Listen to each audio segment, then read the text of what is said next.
నమస్తే, welcome to Leo. మనతో ఉన్నారు పొలిటికల్ అనలిస్ట్ శ్రీలీల గారు. నమస్తే అండి. నమస్తే అండి. వైఎస్ షర్మిల గారు నిన్న ప్రెస్ మీట్ పెట్టి మరి మొన్న విజయమ్మ గారు రిలీజ్ చేసినటువంటి లేఖ ఏదైతే ఉందో ఆ లేఖ మీద జగన్మోహన్ రెడ్డికి మాట్లాడే దమ్ము లేదా అని చెప్పేసి చాలా స్పష్టంగా క్లారిటీగా సొంత అన్ననే ఒక మాట మాట్లాడేసింది. అయితే దీని తర్వాత అటు వైసీపీకి సంబంధించిన మిగతా వారందరూ కూడా బయటికి రావడం, షర్మిల మీద నానా మాటలు మాట్లాడడం, అసలు విజయమ్మ గారి మీద కూడా మాట్లాడడం, ఇలాంటివన్నీ చూస్తున్నాం.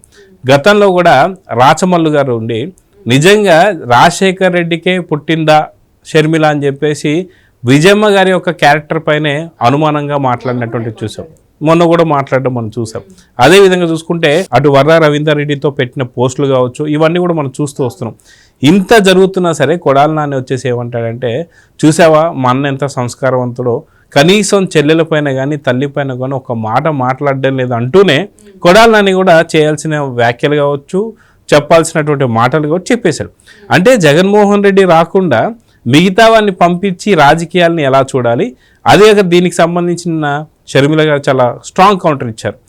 ఎందుకని జగన్మోహన్ రెడ్డికి మాట్లాడే దమ్ము ధైర్యం లేదా, ఎందుకని వైసీపీ కుక్కలు అలా మొరుగుతున్నాయంటే ఇప్పుడు మళ్ళీ వరడు కళ్యాణ్ వచ్చేసి మళ్ళీ మాట్లాడుతుంది. ఎలా చూడాలంటే వాళ్ళ కుటుంబంలో ఉన్నటువంటి విషయాల గురించి వీళ్ళకేం పని అంటే ఏం చెప్తారు? ఇక్కడ ఒకటేనండి, ఈ రోజున కుటుంబ సమస్య కన్నా ఒక మహిళ ఈ రోజున జగన్మోహన్ రెడ్డి గారు 2019లో సీఎం కావడానికి ఎవరు కారణం? ఇద్దరు తల్లి కూతుళ్ళు ఇద్దరు ఎంత భయంకరంగా రాష్ట్ర వ్యాప్తంగా ప్రచారం చేశారు, ఎంత మందిని ఎన్ని విధాలుగా మోసం చేశారనే చెప్పాలి. 16 నెలలు జైల్లో ఉన్న వ్యక్తిని మీరు సీఎం చేయడానికి పడిన కష్టాలకి ప్రజల జీవితాలను బలి చేశారు కదా. ఈ రోజున ప్రజల దగ్గర నుంచి లాక్కున్న డబ్బు కోసం ఈ రోజున వరద కళ్యాణి మాట్లాడిద్దా, లేకపోతే కొడాలి నాని మాట్లాడతాడా, పేరుని నాని మాట్లాడతాడా, రాచమల్లు మాట్లాడతాడా, ఇంకొకరు సమ్ పర్సన్స్ ఎవరు మాట్లాడతారు అనేది పక్కన పెడితే, అసలు వీళ్ళు కొట్టుకునే విషయానికి వస్తే అసలు ఎవరిది ఆస్తులు అనేది, ఎవరి ఆస్తుల కోసం వీళ్ళు కొట్టుకుంటున్నారు, ఎవరి దగ్గర నుంచి అవి లూటీ చేశారు, రాష్ట్రం సర్వనాశనం అయిపోవటానికి ప్రధాన పాత్ర పోషించింది జగన్మోహన్ రెడ్డి అని మనం చెప్పుకుంటున్నాం. కానీ దాంట్లో విజయలక్ష్మి షర్మిల పాత్ర కూడా ఉంది. అట్లాంటి వ్యక్తిని ఈ రోజున మీ దగ్గరకు వస్తే, తన దాకా వస్తే కానీ ఏదైనా తెలియదు అన్నట్లుగా మీ వరకు వస్తే కానీ జగన్మోహన్ రెడ్డి మంచాడు కాదు, జగన్మోహన్ రెడ్డి నాటకాలు బూటకాలు, ఆయన మనసు మంచిది కాదు, ఆయన ఏది కూడా చాలా రకాలుగా మాట్లాడుతున్నారు. మరి అప్పుడు రాష్ట్ర భవిష్యత్తు అమరావతి అప్పుడప్పుడే ప్రాణం పోసుకుంటుంది. అప్పుడు అనిపించలేదా వీళ్ళకి, వీడొక దుర్మార్గుడు, వీడొక నీచుడు, వీడు రాష్ట్ర పరిపాలనకు పనికిరాడు అని ఎందుకు ఆలోచించలేకపోయారు? నిజంగానే ఈ రోజున మీ ఫ్యామిలీ ఇష్యూస్, మీ గొడవలు అంటే మరి రాష్ట్రంతో సంబంధం లేకపోతే అందరూ ఎవరో కూడా మాట్లాడకూడదు దాని గురించి అని చెప్పేసి విజయలక్ష్మి మాట్లాడుతూ ఉంటే, మరి ఎవరిది ఆస్తులు? సీఎంగా చేశాడు కాబట్టి మీరిద్దరు అప్పుడు ఎంపీగా ఎమ్మెల్యేగా ఉన్నట్లుంది, విజయలక్ష్మి ఎమ్మెల్యేగా ఉన్నట్లుంది, జగన్మోహన్ రెడ్డి ఎంపీగా ఉన్నట్లున్నాడు. మరి ఇన్ని రకాలుగా అసలు ఒకటి కాదు రెండు కాదు రాష్ట్రంలో ఒక భయంకరమైన రావణ కాష్టంలా తగలబడిపోవటానికి కారకులు వీళ్ళందరూ కూడాను.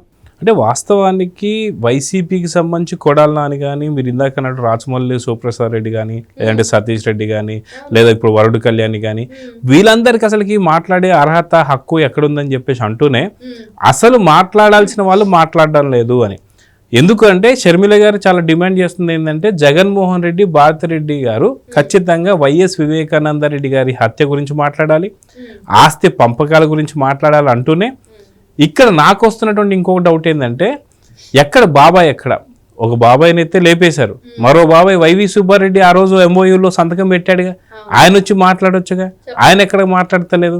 అదేవిధంగా గతంలో రాజారెడ్డి కావచ్చు, అదేవిధంగా రాజశేఖర రెడ్డి కావచ్చు, లేదా జగన్మోహన్ రెడ్డి కావచ్చు, వీళ్ళ ముగ్గురికి ఆడిటర్గా పనిచేసిన విజయసాయి రెడ్డి కూడా బయట ఆయన కూడా సంతకం పెట్టాడుగా. వీళ్ళిద్దరు ఎందుకని బయటికి రావట్లేదని చెప్పేసి నా క్వశ్చన్. మీరేమంటారు? విజయసాయి రెడ్డి ఆల్రెడీ వైఎస్ఆర్సీపీ పార్టీకి రాజ్యసభ సభ్యత్వానికి రాజీనామా చేసి వెంటనే వైఎస్ షర్మిల దగ్గరికి వెళ్ళాడు. దాదాపుగా 1.5 hours 2 hours వాళ్ళ ఇంట్లో స్పెండ్ చేశారు, భోజనాలు అవి చేసి.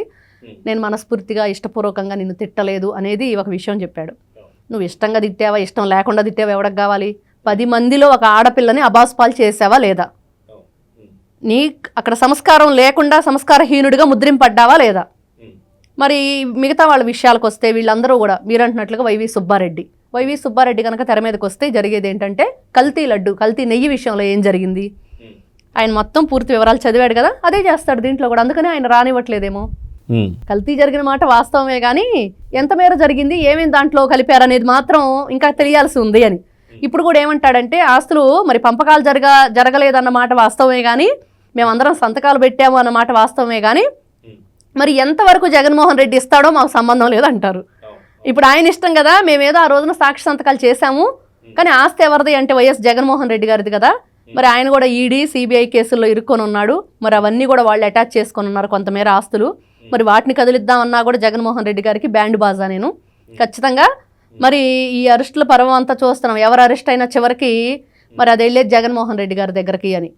అంటే ఇవన్నీ ఒక్కొక్కటిగా చెప్పుకుంటూ వెళ్తే వీళ్ళందరికీ ఏం సంబంధం అన్నప్పుడు మనం చూస్తున్నామండి ఈ రోజున ఒక కల్తీ మద్యం కానివ్వండి, కల్తీ నెయ్యి కానివ్వండి, లేకపోతే స్వామివారి పరకామణి కానివ్వండి.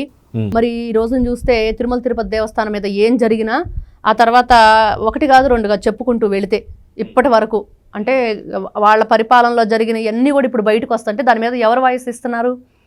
అందరూ వాళ్ళే వైఎస్ఆర్సీపీ పార్టీ. నిన్న ఆవిడ చెప్పినట్లు నాయకులా కుక్కలా, మరి కుక్కల్లానే మరుగుతున్నారు. ఇక్కడ వాళ్ళు ఇష్టానుసారంగా మొరగటానికే జగన్మోహన్ రెడ్డి బిస్కెట్లు చెప్పాడు కదా, కొడాల పేరుని నాని కుక్కల్లా పనిచేస్తాము కాపలా కాస్తామని, అదే చేస్తున్నారు. మరి ఎందుకు మీరు అది న్యాయమా ధర్మమా? ఇక్కడ ఒకటేనండి, జగన్మోహన్ రెడ్డి గారికి తెలిసిన ధర్మం అధర్మం, ఆయనకు తెలిసిన న్యాయం అన్యాయం. ఆయన దేన్ని పెంచి పోషిస్తారంటే ఇది ఇట్లాగా అన్యాయం వైపు అధర్మం వైపు నిలబడే వాళ్ళని మాత్రమే ఆయన ఎంకరేజ్ చేస్తారు. ఆయన బూతులు తిట్టే వాళ్ళని దాడులు చేసే వాళ్ళని మాత్రమే పదవులు ఇచ్చి మరి వాళ్ళకు ఒక హోదా కల్పిస్తాడు. మరి అక్కడ వాళ్ళ సొంత చెల్లెళ్ళకే అతీగతి లేకపోతే ఇంకా నార్మల్ కామన్ మ్యాన్ పరిస్థితి ఏంటి? ఈ రోజున నీ కుటుంబంలో కలహాలు వచ్చినాయి, నీ కుటుంబంలో ఇబ్బందులు ఎదుర్కొంటూ మీరు కొట్టుకొని చావకుండా ఇప్పుడు నారా చంద్రబాబు నాయుడు కోవట్లు లేకపోతే ఆయన వీళ్ళని మా మీదకి విజృంభి అంటే మీకు ఇష్టం వస్తే నోటికి ఏదొస్తే అది మాట్లాడటమే, నోటికి ఏదొస్తే అది అనేయటమే. నారా చంద్రబాబు నాయుడు గారికి ఏం పనండి? అంటే వాస్తవానికి ఆయన ఏదైతే కొడాల నాని గారు అన్నట్టు ఏదైతే జగన్మోహన్ రెడ్డి గారు తల్లిని చెల్లిని ఒక్క మాట కూడా అనలేదు, అది మా జగనన్న సంస్కారం అని చెప్పేసి అంటున్నారే. కానీ 2024 ఎన్నికల సందర్భంలో ఆయన పసుపు చీర కట్టుకొని అటు చంద్రబాబు నాయుడు గారి ఇంటికి వెళ్ళి ఆయన దగ్గరికి వెళ్ళి మోకరిల్లింది, ఆయన ఇంప్రెస్ చేయబోయింది అని చెప్పేసి అని మాట్లాడుతున్నటువంటి జగన్మోహన్ రెడ్డి దాంట్లో ఎంత అర్థం ఉందండి? అదేవిధంగా వర్రా రవీందర్ రెడ్డి ఒక హీరోతో ముడిపెట్టి మాట్లాడినట్టు మాటలు కావచ్చు, లేదా రాచమల్లు అసలు నిజంగా రాజశేఖర్ రెడ్డికే పుట్టిందా అని చెప్పేసి విజయమ్మ గారి క్యారెక్టర్ మీద మాట్లాడినప్పుడు నిజంగా ఇవన్నీ కూడా బూతులు కావా? వీటి గురించి ఎందుకని కొడాలని ఇట్లా మాట్లాడుతున్నాడు అంటే జగన్మోహన్ రెడ్డి అనకుండా సొంత ఇంట్లో ఉన్నటువంటి తల్లి చెల్లిని ఇతర వ్యక్తులతో తిట్టిస్తున్నాడంటే నిజంగా రోడ్డుకు లాగింది ఎవరు అంటే ఏం చెప్తారు? ఇక్కడ జగన్మోహన్ రెడ్డి గారికి తెలిసింది ఎవరిని రక్షిస్తారంటే దుష్టుల్ని రక్షిస్తారు. వాళ్ళు ఒక నరరూప రాక్షసుల కంటే దారుణమైన మనుషులు. మనం చెప్పుకున్నాం త్రేతాయుగం కృతయుగం, ఇంకా యుగ యుగాలుగా ఈ రాక్షస సంతతి ఎలా మరి వచ్చింది, వాళ్ళందరూ ఎన్ని ఇక్కట్లు పెట్టారు, దానికోసం దేవతలు ఎలా జన్మించారు, వాళ్ళు జన్మించిన తర్వాత ఇట్లాంటి దుష్టుల్ని ఏ విధంగా శిక్షించారు, శిష్టుల్ని ఏ విధంగా రక్షించారు అనేది మనం చెప్పుకున్నాం కథలు. కానీ ఈ రోజున చూస్తే అన్ని యుగాలకు కలిపిన వాళ్ళందరినీ కలిపితే ఈ రోజున ఈ వైఎస్ఆర్సీపీ పార్టీలో ఉన్నారు. అన్ని యుగాలు కలిపిన ఈ కలియుగంలో ఈ వైఎస్ఆర్సీపీ పార్టీలో ఉన్న వాళ్ళు అన్ని యుగాలకు కలిపి వీళ్ళు ఒకరేనమాట. వాస్తవానికి ఏదైతే రాజశేఖర రెడ్డి గారు 2009లో అకాల మరణం చెందారు, దాని మీద కూడా పలు అనుమానాలు అయితే ఇప్పుడు రేపొద్దున మాట్లాడాడుగా, ఆవిడ సోనియా గాంధీ చంపేస్తుందని చెప్పి జగన్మోహన్ రెడ్డి గారు రిలయన్స్ అన్ని ధ్వంసం చేసేసి వాళ్ళు రేపొద్దున విజయమ్మ గారు కానీ లేదంటే మనకు అటు షర్మిల గారు కానీ సూర్య ఎందుకని ఆ రోజు హెలికాప్టర్ ఎక్కలేదు అని చెప్పేసి అనేటువంటి ప్రశ్నలు వేసినా దాని వెనుక ఇంకొకళ్ళు ఎవరు అని చెప్పేసి కొన్ని అనుమానాలు కూడా బయటకు వస్తున్నాయి. ఇవన్నీ తీసి పక్కన పెడితే నిజంగా ఇప్పుడు జరుగుతున్నటువంటి యొక్క ఏదైతే సందర్భాలు ఏవైతే ఉన్నాయో నిజంగా రాజశేఖర రెడ్డి గారు బతుకున్నప్పుడే జరుగుని ఉంటే నిజంగా ఇప్పటికీ ఆయన బతుకుంటే ఏం జరిగేదంటే ఏం చెప్పి ఏమైందండి? ఏం చేయగలడు మొండివాడిని? ఈ రోజున జగన్మోహన్ రెడ్డి గారు ఆయన ఉన్నప్పుడే చూసాం, వాళ్ళ తండ్రి ఉన్నప్పుడే ఈయన ఏ విధంగా పెట్టరైపోయాడు, ఏ విధంగా చేశాడు అంటే తండ్రి ఎంతసేపటికి ఏంటంటే ఆయన కాపాడుకోవటానికే ప్రయత్నం చేశాడు అన్ని చోట్ల అనేది ఒక వాయిస్. కానీ వెంటనే ప్రీ ప్లాన్డ్గా లేకుండానే 7 దగ్గర సంతకాల సేకరణ అనేది ఎలా జరిగిందనేది కూడా చాలా మందిలో క్వశ్చన్ ఉంది. ఇప్పుడు అప్పటికప్పుడు ఒక్కసారిగా హఠాత్ సంఘటన జరిగినప్పుడు ఎలా రియాక్ట్ అవుతామండి? ఏం జరిగింది, ఎందుకు ఇలా జరిగింది అనేది ఎవరికి వాళ్ళమే షాక్ గురవుతాం. అలాంటిది తండ్రి శవాన్ని పెట్టుకుని నువ్వు అక్కడ సంతకాల సేకరణ చేసావంటే ముందుగా తెలుసా? ఇదే అందరిలో క్వశ్చన్ అనమాట. ముందుగా తెలుసుంటేనే కదా అంత ప్రీ ప్లాన్డ్గా ఎలా దాన్ని ప్లాన్ చేశారు. ఇప్పుడు ఎవరికి వాళ్ళే గందరగోళంగా ఇదిగో హెలికాప్టర్ కనిపించట్లేదని పడిపోయిందని శవాలు ఎక్కడ పడ్డాయని, అసలు దొరకట్లేదనో, ఎవరెవరు చనిపోయారనో రకరకాలుగా మనం ఆ రోజున చూస్తూ ఉన్నాం న్యూస్. ప్రతి క్షణం ఇంకా ఎన్ని గంటలు దాటిపోయింది, ఇంకా ఆయన ఆచూకీ తెలియలేదు అన్న తర్వాత మనకు తెలిసింది. అది కూడా మన కుటుంబ సభ్యులం కాదు, కానీ కన్న కొడుకైనటువంటి జగన్మోహన్ రెడ్డి గారు మనమే ఉత్కంఠంగా ఒక ముఖ్యమంత్రి మన రాష్ట్రానికి ఇలా జరిగింది, ఏం జరిగింది అనే దాంతో మనందరం చూసాం ఆ రోజున. కానీ నువ్వు కన్న కొడుకు అయ్యుండి కన్న తండ్రి ఆ విధంగా జరిగినప్పుడు ఎంత షాక్ గురవుతావు. మరి ఏంటి పరిపాలన పరిస్థితి ఏంటి, ఇక్కడ ప్రజలేంటి, మనమేంటి, ఎందుకు ఇలా జరిగింది అనేది కాకుండా వెంటనే నేను ముఖ్యమంత్రి అయిపోవాలని చెప్పి నువ్వు సంతకాల సేకరణ చేసావంటే, అంటే వచ్చిన వారిని ఈయనే ఓదార్స్తున్నారు. అవన్నీ అసలు నిజంగా కామెడీ అండి. అది నిజంగా కామెడీ. అంటే ఎవరైనా అంటే వచ్చిన వాళ్ళు షాక్ అవ్వటం అనమాట. చూసేవాళ్ళకి కామెడీగా ఉన్నా అక్కడికి వెళ్ళిన వాళ్ళకి మాత్రం షాక్. ఇదేంటి మేము ఏడుస్తుంటే వాళ్ళ కొడుకు వచ్చి మమ్మల్ని ఓదారుస్తున్నాడు అని. ఇలాగా అంటే అతని మనస్తత్వం ఎలాంటిది, ఆయన ఆలోచన విధానం ఎలాంటిది జగన్మోహన్ రెడ్డి గారిది. మరి ఈ రోజున ఒక వరూది కళ్యాణ లేకపోతే ఒక కొడాల నాని, ఇంకా కొడాల నాని గురించి చెప్పేది లేదు. వీళ్ళకి మహిళల పట్ల గౌరవం లేదు. తల్లె చెల్లె బాబాయి కూతురు ఇవన్నీ లేదు. బయట ఆంధ్ర రాష్ట్ర మహిళల గురించి అంతకంటే లేదు. నీచాతి నీచంగా దారుణంగా ఈ రోజు కూడా మేం చేసే ఈ వీడియోల దగ్గర కూడా ఎంత నీచమైన భాషల్లో వాళ్ళు కామెంట్లు పెడుతున్నారో చూస్తూనే ఉన్నాం. ఇంత దారుణంగా అంటే వాళ్ళకి పిల్లలు లేరా? వాళ్ళ భవిష్యత్తు గురించి వాళ్ళు ఆలోచించుకోరా? రాష్ట్రం గురించి ఆలోచించుకోరా? మీకు కూడా ఇంట్లో మహిళలు ఉన్నారు కదా, మరి వాళ్ళ గురించి కూడా మీరు ఎవరైనా మాట్లాడితే మీకు ఎలా ఉంటుంది అనే సంస్కారం లేకుండా జగన్మోహన్ రెడ్డి అనే ఒక మనిషిని అడ్డం పెట్టుకొని వీళ్ళందరూ ఈ రోజున విర్రవీగుతున్నారు. Psycho batch. నిన్న అంటుంది కదా సైతాన్ అని, సైతాన్ సైన్యం.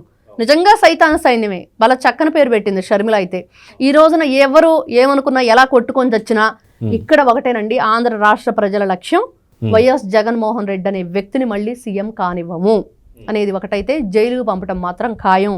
మా పిల్లల భవిష్యత్తు, మా రాష్ట్ర భవిష్యత్తు, మా అమరావతి నిర్మాణం, మా పిల్లలకి ఉద్యోగ కల్పన చేయాలంటే ఎలాంటి కంపెనీలు రావాలి, ఏ విధంగా అభివృద్ధి చేసుకోవాలి, ఇవన్నీ నేను చూసాం. స్టీల్ ప్లాంట్ అనకాపల్లిలో మరి ఈయన మాట్లాడితే జగన్మోహన్ రెడ్డి గారు ఒక ప్రాపకాండ, రాష్ట్రంలో ఉన్న డబ్బులన్నీ తీసుకొచ్చి అమరావతి మీద పెడుతున్నారని. ఇక్కడ చూస్తుంటే రాష్ట్ర వ్యాప్తంగా కూడా అభివృద్ధి జరుగుతుంది, ఒక అమరావతిలోనే కాకుండా.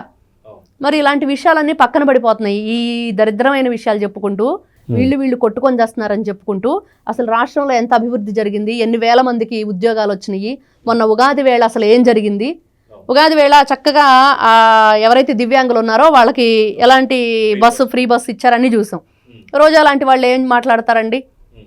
అంటే ఖచ్చితంగా ఈవిడికి త్వరలోనే దున్నపోతు చేత పాలు పితికిచ్చే వారు మాత్రం పెడతారు చక్కగా. ఎందుకంటే ఆవిడ మాట్లాడుతుంది అసలు కొంచెం అంటే కొంచెం కూడా జ్ఞానం లేకుండా, బుద్ధి లేకుండా. ఈ రోజున వైఎస్ఆర్సీపీ పార్టీ వాళ్ళు కూడా అమ్మా నీకు దండం, నువ్వు మా పార్టీలో ఉండటం చాలా ఇబ్బందికరంగా ఉందనే పరిస్థితికి వచ్చింది అనేది వినిపిస్తున్న మాట. కాబట్టి ఏది ఏమైనా సరే ఈ రోజున జగన్మోహన్ రెడ్డి గారు మహిళలకు చేసిన అన్యాయానికి ఈ రోజున తన ఇంటి మహిళలే తనకి ఈ రోజున వెన్ను పోటు అని చెప్పి గతంలో ఎవరిని అన్నారో అదే వెన్నుపోటు ఈ రోజున జగన్మోహన్ రెడ్డి ఎవరికి పొడుస్తున్నాడో. మరి ఈ రోజున బూమరాంగాయి అన్నీ కూడా నేను జగనన్న వదిలిన బాణాన్ని అని చెప్పింది కదా, ఇప్పుడు ఆ బాణమే వచ్చి గుచ్చుకుంటుంది. దానికి ఏం చెప్పాలండి? కాబట్టి వీళ్ళు ఎవరు ఎన్ని రకాలుగా మాట్లాడి ఇదంతా జగన్మోహన్ రెడ్డి, భారతిరెడ్డి స్క్రిప్ట్ అనేది మాత్రం వాస్తవం. సో చూద్దామండి, ఖచ్చితంగా మీరు అన్నట్టుగా కర్మ సిద్ధాంతం అయితే జగన్మోహన్ రెడ్డిని స్పష్టంగా చూస్తే అర్థమవుతుంది. గతంలో అదే కుటుంబాన్ని అడ్డం పెట్టుకొని ముఖ్యమంత్రి అయినటువంటి ఒక జగన్మోహన్ రెడ్డి ఇప్పుడు అదే కుటుంబ సభ్యులతో ఖచ్చితంగా జైలుకి వెళ్తే గతంలో ఉండవల్లి గారు అన్నట్టు 25 ఏళ్ళ దాకా బయటికి రావడం సంగతి అయితే అర్థమవుతుంది. సో చూద్దాం ఏం జరగబోతుందో. నమస్తే. నమస్తే. Please subscribe to Leo news for more videos.